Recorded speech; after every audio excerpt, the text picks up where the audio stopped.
Welcome to George H. Smith's Excursions into Libertarian Thought, a production of Libertarianism.org and the Cato Institute.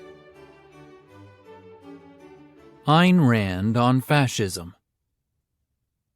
In a letter written on March 19, 1944, Ayn Rand remarked, "Fascism, Nazism, communism, and socialism are only superficial variations of the same monstrous theme, collectivism." Rand would later expand on this insight in various articles, most notably in her two lectures at the Ford Hall Forum in Boston, The Fascist New Frontier and The New Fascism, Rule by Consensus. Rand knew better than to accept the traditional right-left dichotomy between socialism, or communism, and fascism, according to which socialism is the extreme version of left ideology and fascism is the extreme version of right ideology, i.e., capitalism. Indeed, in the Ayn Rand letter, she characterized fascism as socialism for big business. Both are variants of statism, in contrast to a free country based on individual rights and laissez-faire capitalism. As Rand put it in Conservatism, an Obituary, "The world conflict of today is the conflict of the individual against the state, the same conflict that has been fought throughout mankind's history. The names change, but the essence and the results remain the same, whether it's individual against feudalism, or against absolute monarchy, or against communism, or fascism, or Nazism, or socialism, or the welfare state. The placement of socialism and fascism at opposite ends of a political spectrum serves a nefarious purpose, according to Rand.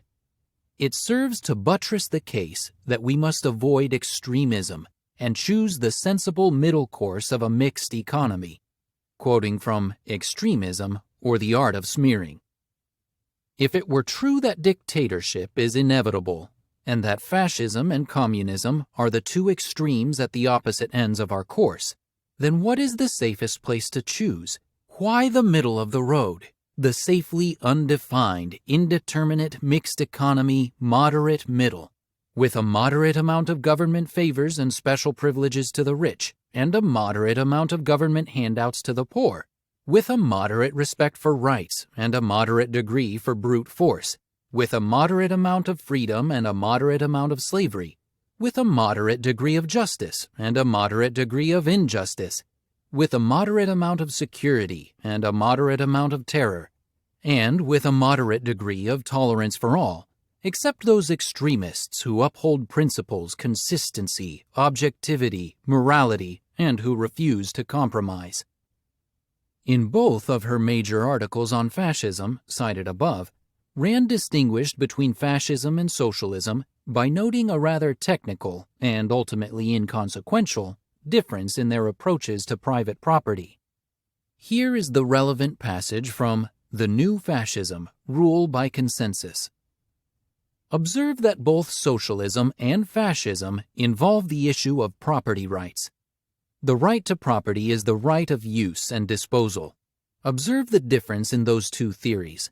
Socialism negates private property rights altogether and advocates the vesting of ownership and control in the community as a whole, i.e., in the state. Fascism leaves ownership in the hands of private individuals, but transfers control of the property to the government. Ownership without control is a contradiction in terms. It means property without the right to use it or dispose of it. It means that citizens retain the responsibility of holding property without any of its advantages, while the government acquires all the advantages without any of the responsibility. In this respect, socialism is the more honest of the two theories. I say more honest, not better, because in practice there is no difference between them. Both come from the same collectivist statist principle. Both negate individual rights and subordinate the individual to the collective. Both deliver the livelihood and the lives of the citizens into the power of an omnipotent government.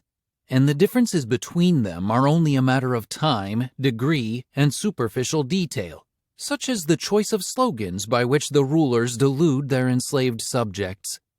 Contrary to many conservative commenters during the 1960s, Rand maintained that America was drifting toward fascism, not socialism, and that this descent was virtually inevitable in a mixed economy.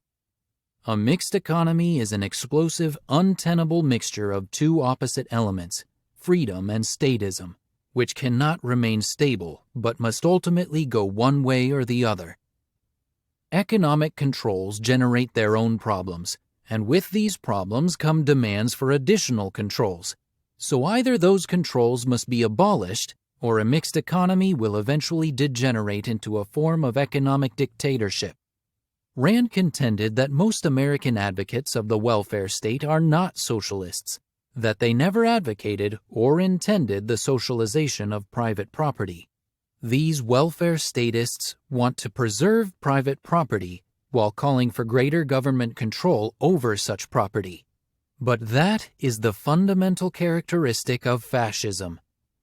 Rand gave us some of the finest analyses of a mixed economy, its premises, implications, and long-range consequences, ever penned by a free market advocate. In The New Fascism, for example, she compared a mixed economy to a system that operates by the law of the jungle, a system in which no one's interests are safe. Everyone's interests are on a public auction block, and anything goes for anyone who can get away with it. A mixed economy divides a country into an ever-growing number of enemy camps, into economic groups fighting one another for self-preservation in an indeterminate mixture of defense and offense.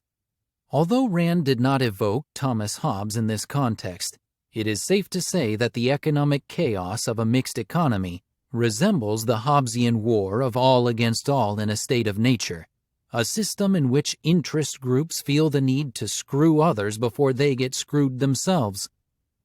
A mixed economy is ruled by pressure groups.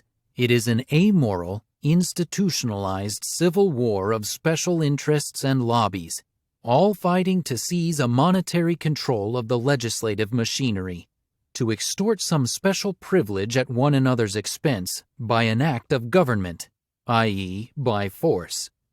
Of course, Rand never claimed that America had degenerated into full-blown fascism.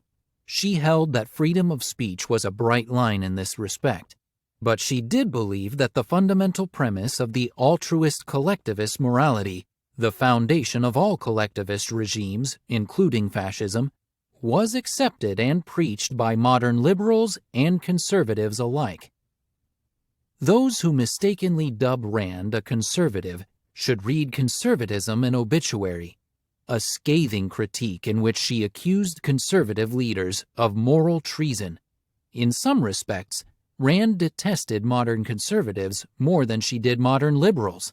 She was especially contemptuous of those conservatives who attempted to justify capitalism by appealing to religion or to tradition. Rand illustrated her point in The Fascist New Frontier, a polemical tour de force aimed at President Kennedy and his administration. Rand began this 1962 lecture by quoting passages from the 1920 political platform of the German Nazi Party, including demands for an end to the power of financial interests, profit sharing in big business, a broad extension of care for the aged, the improvement of public health by government, an all-around enlargement of our entire system of public education, and so forth. All such welfare state measures, this platform concluded, can only proceed from within on the foundation of the common good before the individual good. Rand had no problem quoting similar proposals and sentiments from President Kennedy and members of his administration, such as Kennedy's celebrated remark, "And so, my fellow Americans, ask not what America will do for you, ask what you can do for your country." The particulars of Rand's speech will come as no surprise to those familiar with her ideas, but I wish to call attention to her final remarks about the meaning of the public interest. As used by Kennedy and other politicians, both Democratic and Republican, this fuzzy phrase has little, if any, meaning, except to indicate that individuals have a duty to sacrifice their interests for the sake of a greater, undefined good as determined by those who wield the brute force of political power. Rand then stated what she regarded as the only coherent meaning of the public interest. There is no such thing as the public interest, except as the sum of the interests of individual men, and the basic common interest of all men, all rational men, is freedom. Freedom is the first requirement of the public interest, not what men do when they are free, but that they are free. All achievements rest on that foundation and cannot exist without them. The principles of a free, non-coercive social system are the only form of the public interest. I shall conclude this essay on a personal note. Before I began preparing for this essay, I had not read some of the articles quoted above for many, many years. In fact, I had not read some of the material since my college days 45 years ago. I therefore approached my new readings with a certain amount of trepidation. I liked the articles when I first read them, but would they stand the test of time? Would Rand's insights and arguments appear commonplace, even hackneyed with the passage of so much time? Well, I was pleasantly surprised. Rand was exactly on point on many issues. Indeed, if we substitute President Obama for President Kennedy or President Johnson, many of her points would be even more pertinent today than they were in the 1960s. Unfortunately, the ideological sewer of American politics has become even more foul today than it was in Rand's day. But Rand did what she could to reverse the trend, and one person can only do so much, and no one can say that she didn't warn us.